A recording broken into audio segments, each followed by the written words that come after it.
নমস্কার।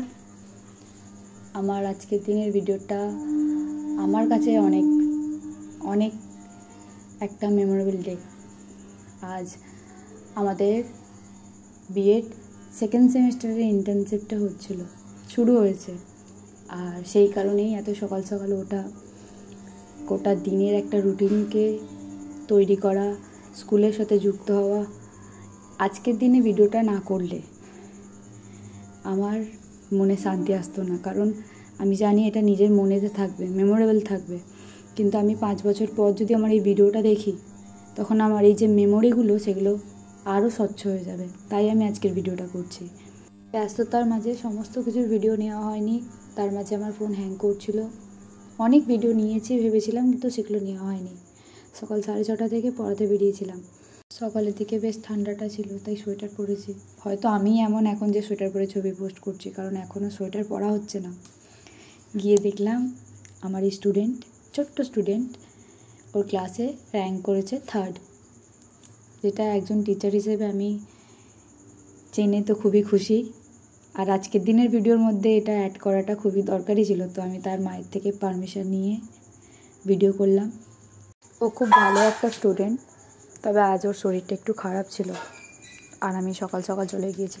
ও রোজ সকালে ওঠে, আমি দেরি করে যাই, কিন্তু ওর তাড়াতাড়ি হয়ে থাকে। কিন্তু আজ ওর শরীরটা খারাপ ছিল বলে দেরি করে হয়েছে। তারপর ওকে পড়ালাম।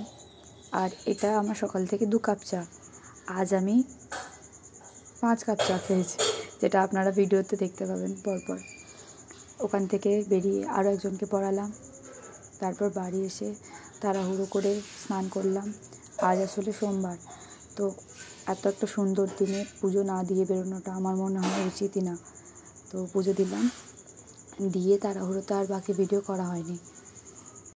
আমাদের স্কুলটা ছিল আনুলিয়া গার্লস স্কুল, আর আমাদের গ্রুপে 10 জন সদস্য। আজকে একজন আসতে পারেনি। আমি এই গ্রুপের লিডার, টিচাররা আমাকে লিডার হিসেবে পছন্দ করেছেন।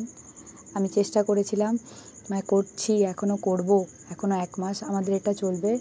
আমি লিডার হিসেবে ভালো থাকার চেষ্টা করব। আর একজন স্টুডেন্ট হিসেবে ওখানে গিয়ে একজন টিচার হিসেবে পড়ানোর যে অভিজ্ঞতাটা, সেটা আমি বলে প্রকাশ করতে পারবো না। আর ওটা বলে প্রকাশ করা যাবে না, ওটা বলতে শুরু করলে হয়তো এত সময় চলে যাবে। ওখানকার HM খুব ভালো, আমাদের কোনো সমস্যা হয়নি। আর আমাদের খুব মজা হয়েছে। ভিডিও করতে পারিনি কারণে, একজন টিচার হিসেবে তো গিয়ে ভিডিও করাটা দরকার না, গিয়ে পড়ানোটা দরকার। আর বাচ্চাদের সাথে কথা বলেছি, ছোট বাচ্চা নয়, বড় বাচ্চা। কারোর এটা করার ইচ্ছা আছে, কারোর ওটা করার ইচ্ছা আছে। সবার সাথে কথা বলেছি। যতগুলো ক্লাসে গিয়েছি আমরা সবার সাথে কথা বলার চেষ্টা করেছি। ব্যাক বেঞ্চ থেকে যাদের সাড়া পাওয়া যায় না, তাদেরকেও তুলে কথা বলার চেষ্টা করেছি। তারপরে স্কুলের ছুটির পর আমি পড়াতে যাই। আমি দিনে 4টে পড়াই। এই বাচ্চাটাও খুব সুন্দর। সমস্ত বাচ্চাদেরকে আমি যাদেরকে পড়াই তারা খুব সুন্দর।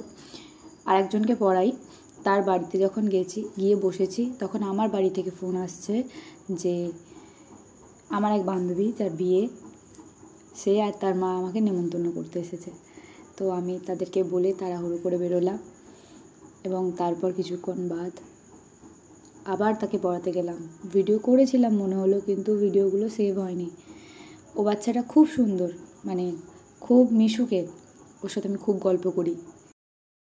তারপরে ওকে পড়িয়ে বেরোতে সন্ধে হয়ে গেছে। আমি খুবই ক্লান্ত। আমি এখন ভিডিওটাও খুব ক্লান্তভাবেই করছি। এখন আমার একদম শক্তি নেই, কিন্তু তাও আমি ভিডিওটা করে নিচ্ছি, কারণ আজকের দিনটা আমি মনে রাখতে চাই। আমি বাড়ি এলাম তখন 8টা বাজে। আমাকে কাল সকালে আবার 6টায় উঠতে হবে। কাল আর ভিডিও করতে পারবো না, অতটা শক্তি আমার নেই। তাই আজকের জন্য ভিডিওটা এখানেই শেষ করলাম। আমার এই 1 মাসের বিভিন্ন অভিজ্ঞতা আমি শেয়ার করব। এত বড় ভিডিও করব না, কারণ ভিডিও ক্লিপই নেই, ভিডিও করে যাচ্ছি। তাই দেখতে থাকবেন। বাই।